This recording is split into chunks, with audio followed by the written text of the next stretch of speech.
इन दिनों पाकिस्तान की हवा खराब है। वैश्विक हथियारों की निगरानी करने वाली संस्था Stockholm International Peace Research Institute की ताज़ा रिपोर्ट के बाद पूरे पाकिस्तान में हड़कंप मच गया है। रिपोर्ट के मुताबिक भारत ने इतिहास में पहली बार अपने परमाणु हथियारों को सीधे तौर पर ऑपरेशनल मोड में तैनात कर दिया है। भारत ने पिछले कुछ सालों में न्यूक्लियर वॉरहेड्स की तादाद बढ़ाई है और उन्हें स्ट्रेटेजिक लोकेशंस पर तैनात भी कर दिया है।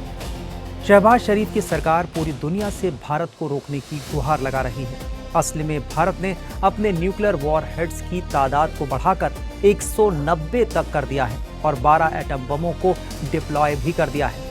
दुनिया को ये जानकारी स्वीडन के Stockholm International Peace Research Institute ने दी है। Stockholm International Peace Research Institute ने दुनिया भर में परमाणु हथियारों को लेकर जो वार्षिक रिपोर्ट पब्लिश की है, इसमें दावा किया गया है कि पिछले एक साल में भारत ने 10 नए एटम बम बनाए हैं। दरअसल पिछले साल भारत के पास 180 एटम बम थे, जो इस साल बढ़कर 190 हो गए हैं। लेकिन पाकिस्तान की न्यूक्लियर वेपन कैपेसिटी में कोई इजाफा नहीं हुआ है। इस रिपोर्ट में दावा किया गया है कि पहली बार भारत ने अपने परमाणु हथियारों को तैनात भी कर दिया है। ये रिपोर्ट सामने आने के बाद पाकिस्तान ने दुनिया के बड़े देशों से इस मामले में दखल देने की अपील की है।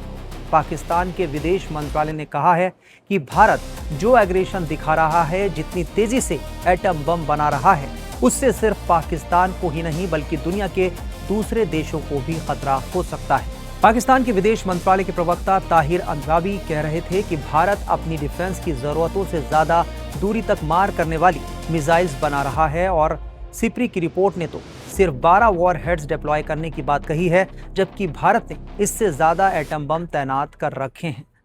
भारत ने न्यूक्लियर पावर से लैस पनडुब्बी भी तैनात की है। इससे पूरी दुनिया की शांति और स्थिरता के लिए खतरा है। पाकिस्तान भारत की बढ़ती ताकत से क्यों घबरा रहा है? इसकी वजह यह है कि असल में एक तरफ भारत लेटेस्ट हथियार खुद बना रहा है, तो वहीं दूसरी तरफ अपने डिफेंस सिस्टम को भी मजबूत कर रहा है। रक्षा मंत्री राजनाथ सिंह ने हाल में हैदराबाद में DRDO के प्रोजेक्ट कुश की शुरुआत की। ये 21,700 करोड़ रुपए का स्वदेशी प्रोजेक्ट है। इसके तहत लॉन्ग रेंज के surface to air missile defence system का निर्माण किया जा रहा है। इस प्रोजेक्ट का साइंटिफिक नाम extended range air defence system है। ये एयर डिफेंस सिस्टम दुश्मन के फाइटर जेट्स, ड्रोन्स, क्रूज और बैलिस्टिक मिसाइल्स को 400 किलोमीटर दूरी पर ही मार गिराएगा।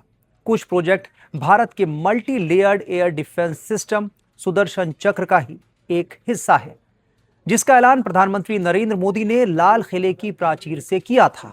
पाकिस्तान का तर्क है कि भारत की यह आधुनिक होती सैन्य शक्ति दक्षिण एशिया में रणनीतिक स्थिरता और क्षेत्रीय सुरक्षा के संतुलन को पूरी तरह बिगाड़ देगी।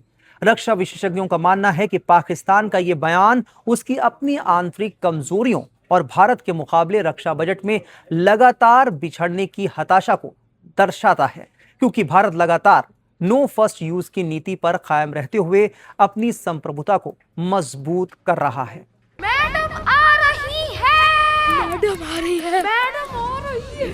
अरे मैडम आ रही है। अरे बाबा मैडम आ रही है। मैडम आ रही है।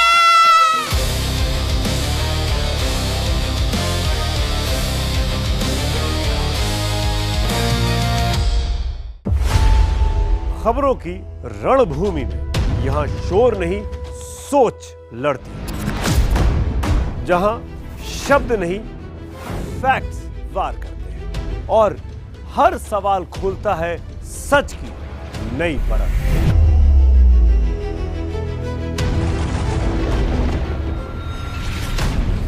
चक्रव्यूह आपके अपने सुमित अवस्थी के साथ सोमवार से शुक्रवार शाम 6:57 पर टाइम्स नाउ नव भारत पर।